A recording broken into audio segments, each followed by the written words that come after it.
মহান স্বাধীনতা দিবস আজ। আধিপত্য আর ঔপনিবেশিকতার শৃঙ্খলে বাঙালির দীর্ঘ শোষণ ও বঞ্চনার বিরুদ্ধে প্রথম সশস্ত্র সংগ্রামী ৭১-এর মহান মুক্তিযুদ্ধ।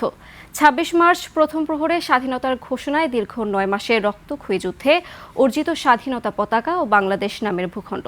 এই স্বাধীনতার নেপথ্যে সংগ্রাম, আত্মত্যাগ আর বীরত্বের কথা তুলে ধরছেন আকবর হোসেন সুমন। শিয়া বাটার ও ভিটামিন ই সমৃদ্ধ লিলি বিউটি সোপ, তারুণ্যময় উজ্জ্বল ত্বকের জন্য। ইতিহাসের নৃশংসতম গণহত্যা অপারেশন সার্চ লাইটের পর মুক্তিকামী নিরস্ত্র বাঙালির অস্তিত্ব, মানচিত্র আর স্বাধীনতা সংগ্রাম। স্বাধীন সার্বভৌম ভূখণ্ড প্রতিষ্ঠার লক্ষ্য নিয়ে ৭১-এর ২৬শে মার্চ ঘোষণা আসে স্বাধীনতার। স্বাধীনতার ঘোষণা আসে নানা দিক থেকে এবং জেনারেল জিয়া আপনার কালুরঘাট বেতার কেন্দ্রে আপনার কয়েকজনের সাথে আপনার সেখানে কিন্তু আপনার তিনি স্বাধীনতা ঘোষণা করেন। রেডিও আকাশবাণী গৌহাটি, সেখান থেকে শুনলাম যে পুরো ঢাকা শহরে অনেকগুলো জায়গাতে এরকম অ্যাটাক হয়েছে এবং বহু ছাত্র, সাধারণ মানুষ সব মারা গেছে।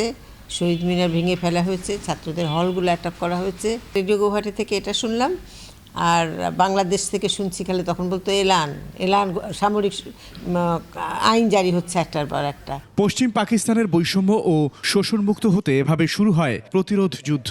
প্রথম ২ মাসে আপনার ৬৯ লাখ হিন্দু যাদেরকে টার্গেট করে তারা আপনার মনে করেন তাদেরকে মেয়েদেরকে ধর্ষণ করে এবং তাদেরকে ঘরবাড়ি জ্বালিয়ে দিয়ে তাদেরকে এখান থেকে আপনার এনফোর্স মাইগ্রেশনে বাধ্য করেছিল এবং 39 আপনার war crime, genocide and crimes against humanity করেছিল।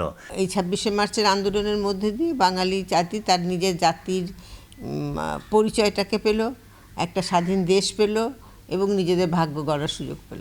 ৯ মাসের রক্তক্ষয়ী আত্মত্যাগে অর্জিত বাঙালি জাতির বীরত্ব ও জাতীয় ঐক্যের প্রতীক লাল সবুজের পতাকা।